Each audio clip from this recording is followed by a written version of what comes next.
Okay, hello po mga ma'am sir. Ito po yung isa pa nating vending machine. 3-in-1 din po siya. Meron pong piso wifi, e-loading, saka cash in.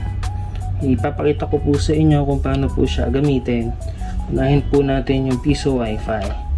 Connect lang po tayo sa wifi name ng device po natin. Wi-Fi network. In my case, ang name ng vending machine is piso wifi. Click lang po natin yung piso wifi.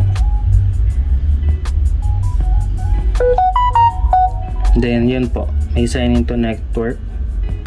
Click po natin. Or yung iba automatic, pupunta na sa portal. Mayroon pong insert coin, vouchers, view rates by e-load, Gcash. Click po natin yung insert coin, Wi-Fi time. Then, insert po natin.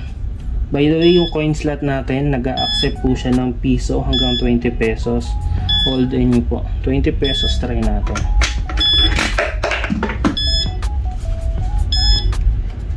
Then 50 pesos.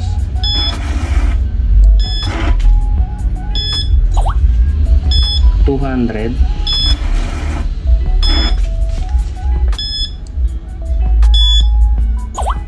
$500.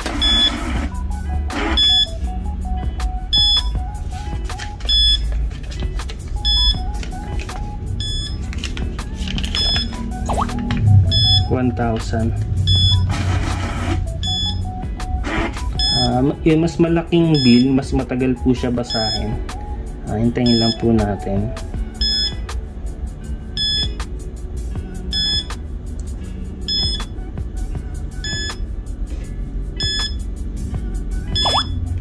Then click po natin yung I'm done paying.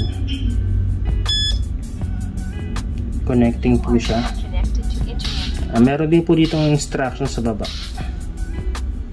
Try po natin mag-internet sa YouTube. Ayan po.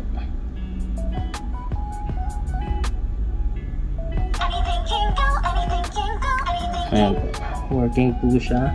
Then, try po natin yung e-loading. Balik po tayo sa portal. Since connected na tayo sa Wi-Fi, pwede po natin i-manual sa browser.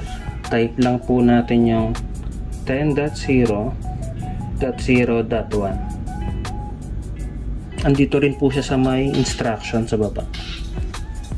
Close natin. Then, by e-load.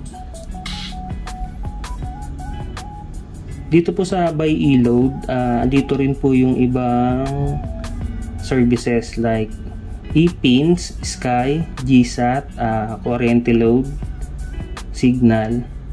Yung iba, account number po ang input natin dito. Pero pag sa load, cellphone number po. Try natin.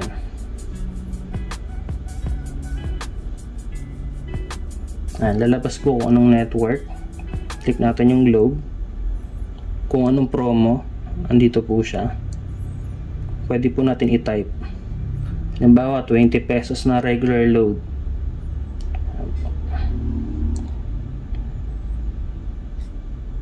Then, pay now. Ang babayaran po natin, 23 pesos.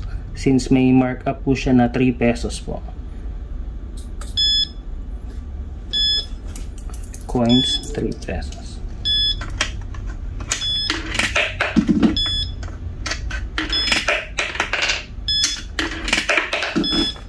Then 20 pesos.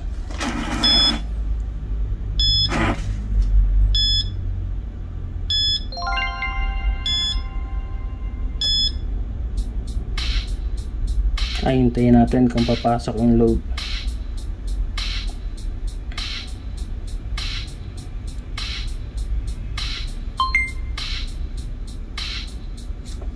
Retry now. Pumasok na yung load. 20 pesos.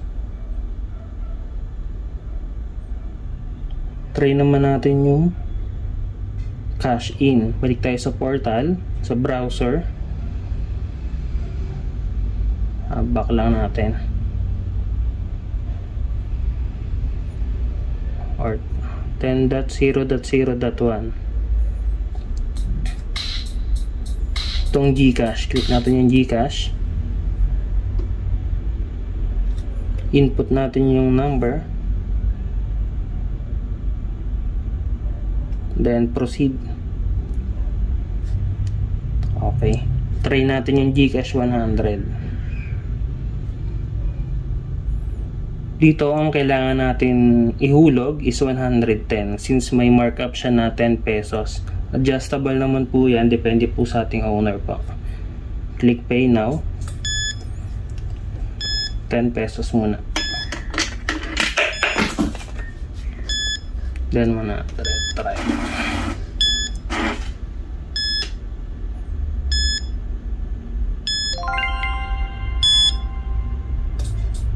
Ang processing na po siya.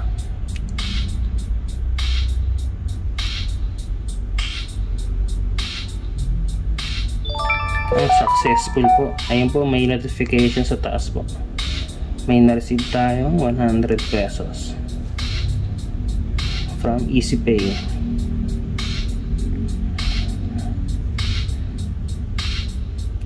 Ayan. Ang ganun lang po siya kadaling gamitin.